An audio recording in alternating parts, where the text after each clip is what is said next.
Hello students, welcome back to my channel. Vishal Gupta आपका teacher. कैसे हो आप सब स्टूडेंट्स? इस वीडियो में मैं आपको क्लास 12 का जो हमारा सब्जेक्ट है बिजनेस स्टडीज़ का, उसका चैप्टर नंबर 3 बिजनेस एनवायरनमेंट कराने जा रहा हूं। हम सबसे पहले ये डिस्कस करेंगे कि मीनिंग क्या है बिजनेस एनवायरनमेंट का। बिजनेस एनवायरनमेंट का हम क्या मतलब समझते हैं बच्चों? Business environment refers two forces, factors, individuals, institutions which are outside the control of the business enterprise but these may affect the performance of the business।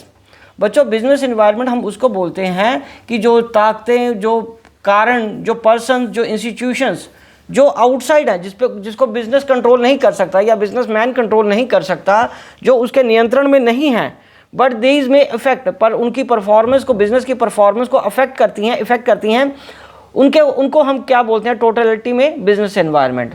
Although these environment forces exist outside the enterprise, हालांकि कहता है कि ये सारी forces जो ताकतें हैं ये बिजनेस एंटरप्राइज के बाहर की हैं, but they influence the business enterprise, पर ये बिजनेस एंटरप्राइज को इन्फ्लुएंस करती हैं।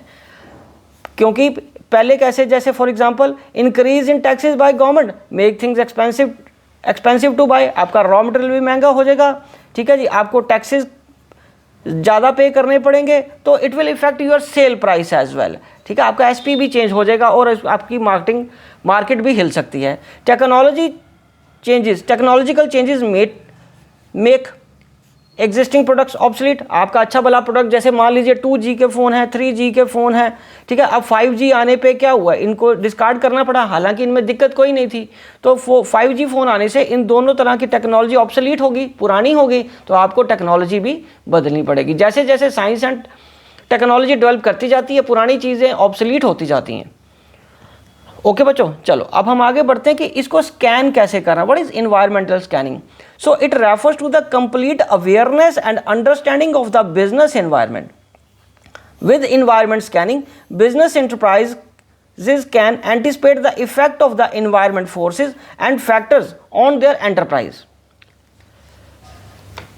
तो किस तरीके से कर सकता है? उसको अंडरस्टैंड करके, उसकी अवेयरनेस लेके उसको स्कैन कर सकता है। और बिजनेस एनवायरनमेंट क्या प्रोवाइड करता है? आपको कंस्ट्रेंट्स प्रोवाइड करता है और अपॉर्चुनिटीज़ प्रोवाइड करता है। कंस्ट्रेंट्स का मतलब होता है रुकावटें क्या आ सकती हैं आपके बिजनेस को लेके, और अपॉर्चुनिटीज़, संभावनाएं क्या हो सकती हैं आपको आगे बढ़ने की, उसके बारे में डिस्कस करता है।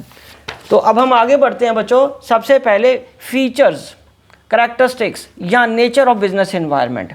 तो इसमें हम सबसे पहला पॉइंट जो डिस्कस करने वाले हैं वो है all the external factors in business environment includes all the forces, institutions and the factors which are external to business environment, जो बिजनेस एनवायरनमेंट के बाहर के होते हैं। Specific and general forces. Specific forces affect business enterprises directly and immediately in their day to day working. Specific forces तो हमें पता है कि कौन सी है और वो डे टू डे बिजनेस में हमें अफेक्ट करती हैं। फॉर एग्जांपल हमारा सप्लायर, हमारा इन्वेस्टर, कस्टमर एटसेट्रा। और जनरल फोर्सेस जैसे social forces, political, legal etcetera have impact of on all business but indirectly. जब सरकार कोई रूल बना देती है या कोई पॉलिटिकल पार्टी क्या डिसीजन ले रही है, उसका डायरेक्टली तो हम पे कोई प्रभाव नहीं पड़ता, ना ही अकेली हमारी इंस्टीट्यूशन या बिजनेस एंटरप्राइज पे इफेक्ट आता है। ओवरऑल बिजनेस मैन सारे ही या बिजनेस सारे ही इफेक्ट होते हैं। सो ये इनडायरेक्टली होती हैं कुछ फोर्सेस जो जनरल फोर्सेस हैं। इंटर रिलेशन बच्चों, all the forces and factors of the business enterprises are inter related to each other, वो सारे एक दूसरे से इंटर रिलेटेड है। और आगे क्या है बच्चों? Uncertainty. It is very difficult to predict the change of business environment.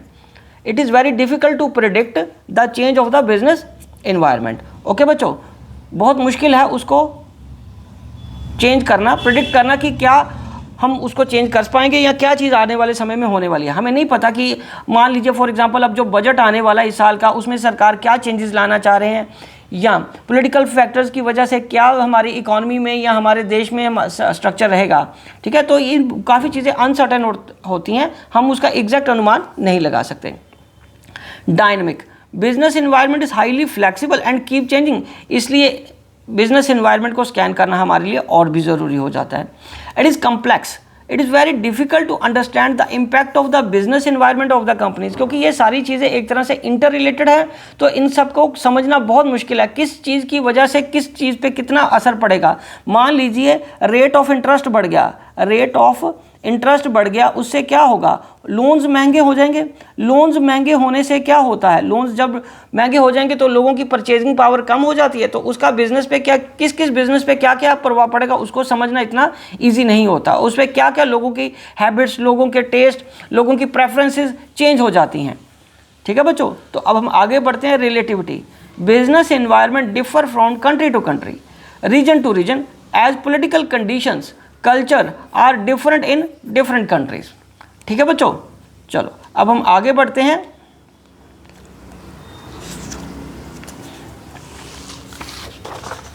Importance of business environment की, तो बच्चों बिजनेस एनवायरनमेंट की क्या इंपॉर्टेंस है, enables the firm to identify opportunities and getting first mover advantage.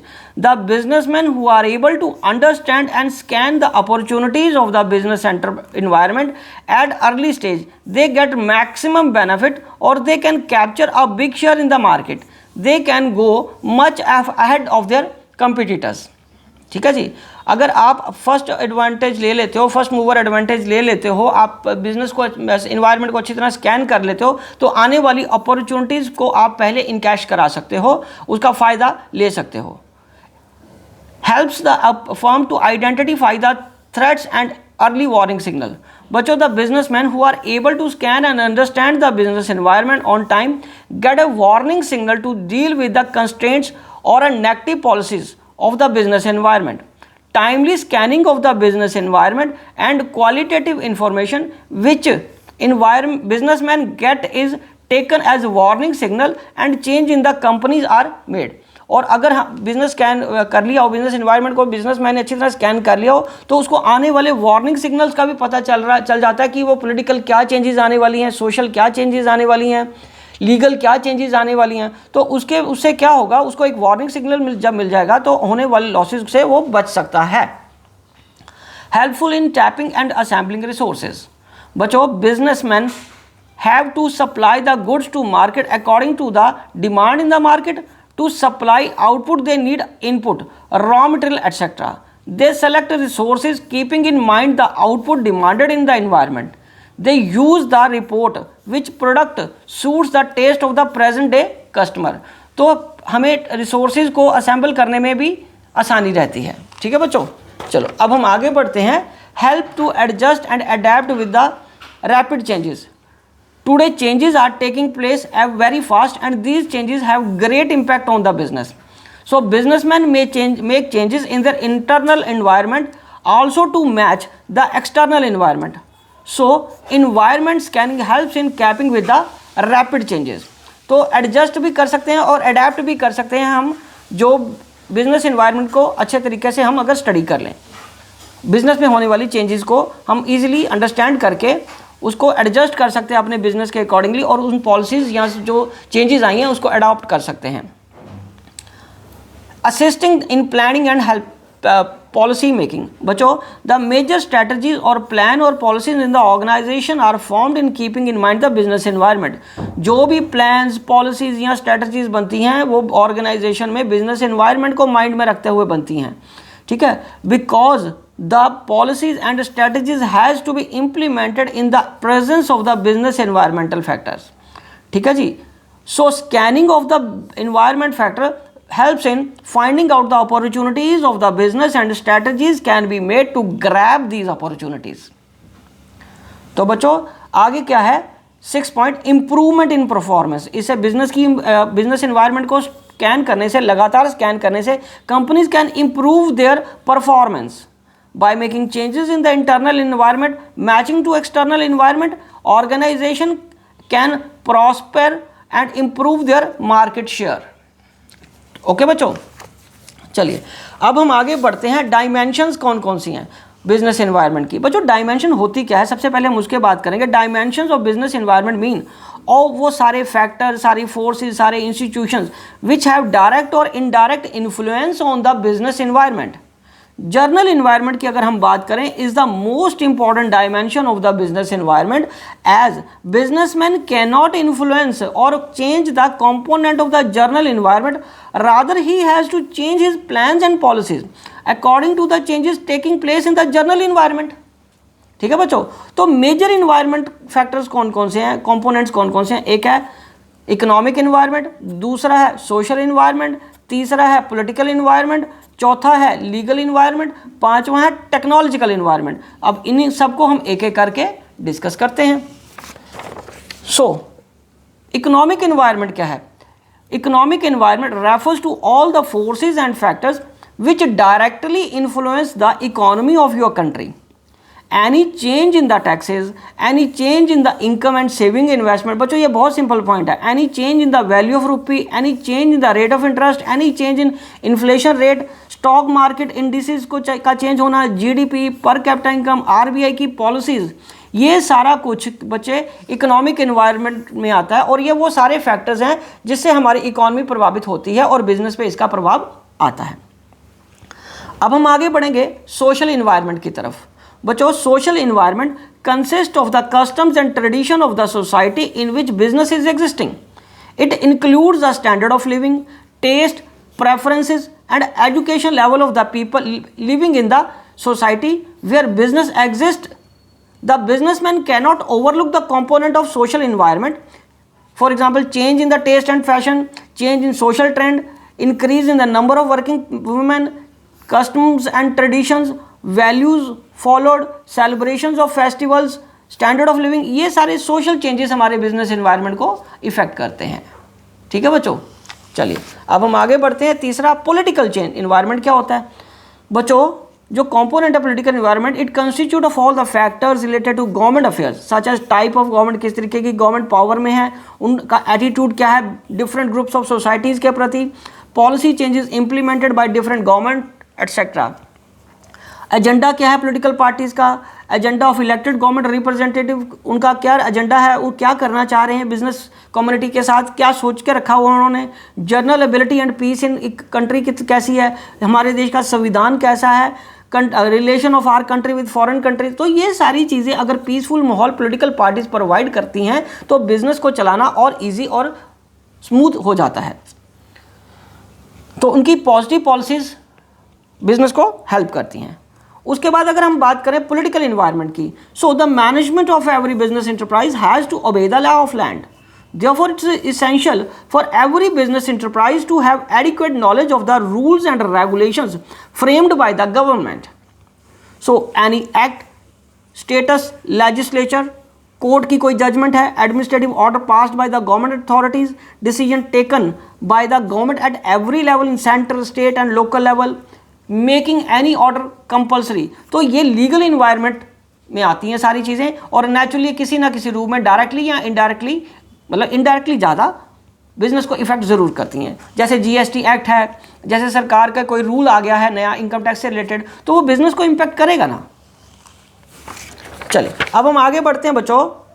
Technological environment, बच्चों it includes all forces related to scientific improvements and innovations which provide new ways of producing goods and services, the new way of operating business. So अब हम बात करेंगे change in the method of production, new machinery, new equipment, new methods of working for improvement, scientific improvements and innovations, new techniques and methods of operating business. ठीक है बच्चों, ये सारी चीज़ें टेक्नोलॉजिकल हैं जो बिजनेस को इफेक्ट करती हैं। बिजनेस का अच्छा भला बिजनेस का सत्यानाश हो जाता है अगर आपने टेक्नोलॉजी को अपग्रेड नहीं किया तो। So the feature of the new economic policy 1991, 3 major component कौन से हैं? एक है लिबरलाइजेशन, दूसरा प्राइवेटाइजेशन, तीसरा ग्लोबलाइजेशन।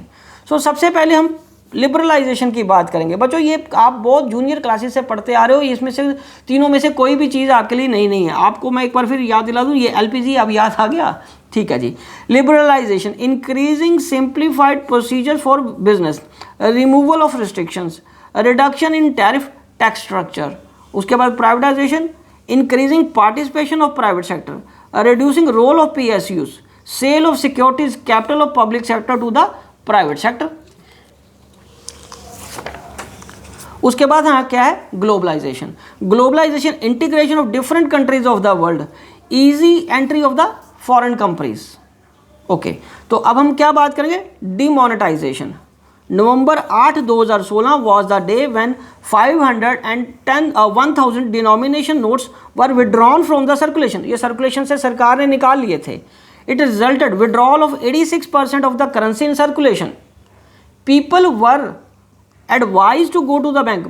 लोगों को बोला गया कि वो बैंक में जाएं और अपने पुराने नोट्स को न्यू नोट्स के साथ चेंज कर लें, वो भी एक लिमिट तक.